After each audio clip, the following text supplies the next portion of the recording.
Hey, welcome back to the channel. And today I'm coming to you from Studio F-150 in Stillwater, Oklahoma.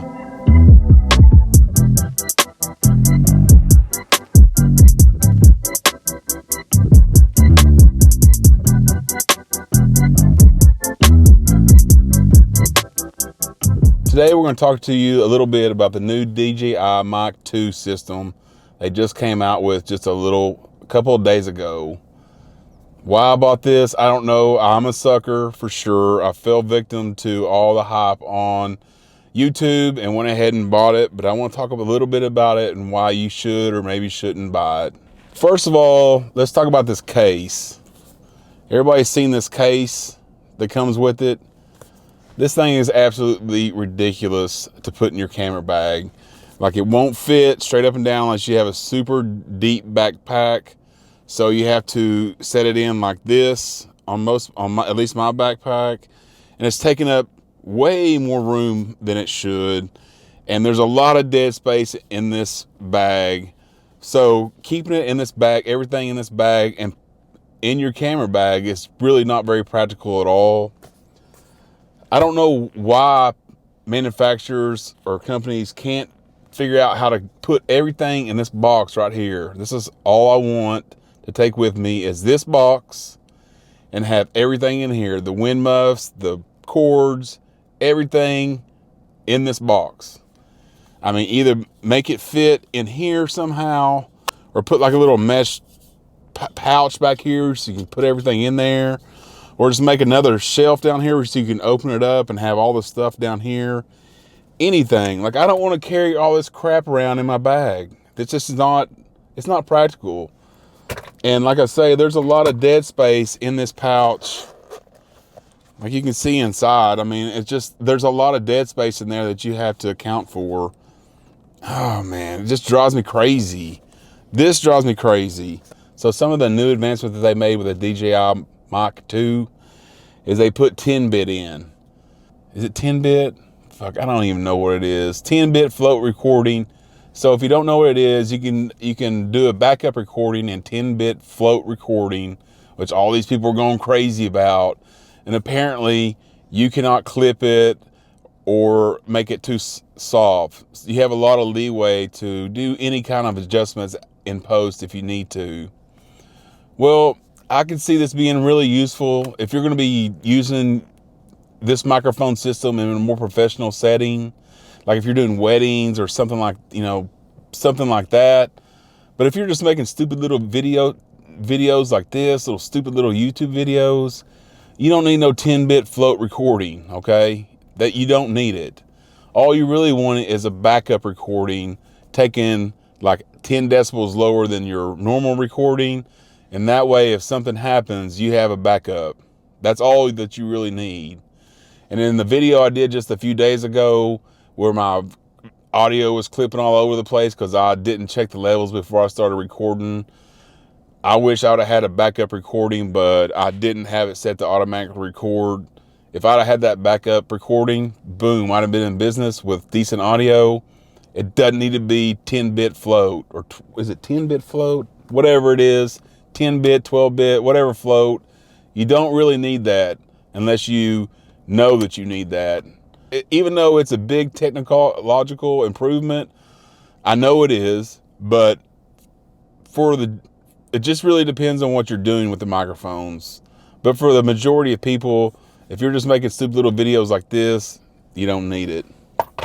Let's talk about the receiver. Yes, the receiver is much better. Just in general use. Like, I like this little wind muff. It's just like the Pocket 3 receiver, if you have one of those. Like, if you can see that right there, you see that?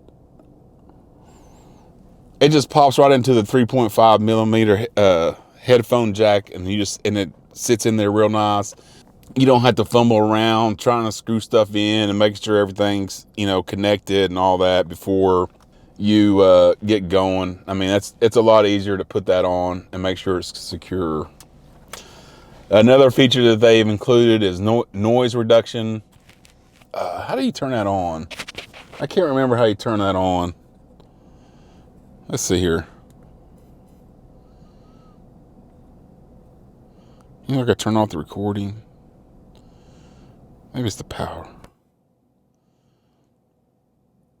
So another thing that they improved on this one is noise cancellation in the microphone. I think I have it on now, if I remember right. I don't know. There's a bazillion different little buttons, and you push it once, it does this. You push it twice, it does that. All this and that. I mean, I'll never remember all that stuff, but I think I have it on now. I didn't have it on previously, so you can judge the sound for yourself. But noise cancellation, is it a big deal? You know, maybe, but maybe not. Like a lot of that you can just do in post now in your editing software. You don't need anything done in your microphone, and it might make your audio sound weird.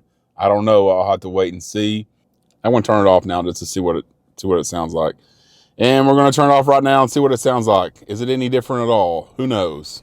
I think these microphones, is it a big upgrade from the first generation? And I will say technologically, yes, it is a big upgrade from the previous version. Is it a big practical update from the previous version? I would say no.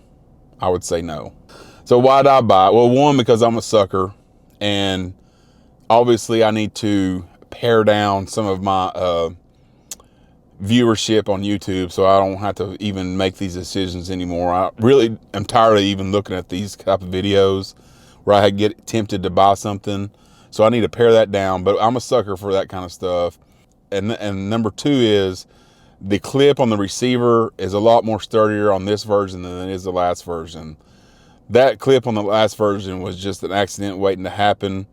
And now I can turn the whole receiver around and see it right here as I'm looking at the camera. And that's a big benefit, actually, to me. Is it worth the extra money? I don't know. That's something you're going to decide for yourself, but 10-bit float, I mean, is it that big a deal? Is it going to make that much of a difference? Will I ever use it? More than likely not. If I get my audio levels right in the camera, no, I won't ever use it.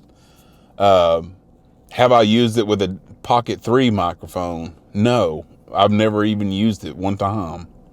Maybe I used it one time just to kind of like see what it sounded like. It sounds the exact same. I don't understand what the big point is. I mean, I understand the clipping part, but I don't understand the big fuss, you know? Yeah, it's nice to use as a standalone recorder if you're using something else or whatever, but I don't know. So that's just kind of an overview of the DJI Pocket 2. Yes, it's an upgrade. Do you really need it? I don't know. Thanks for watching, and we'll see you on the next one.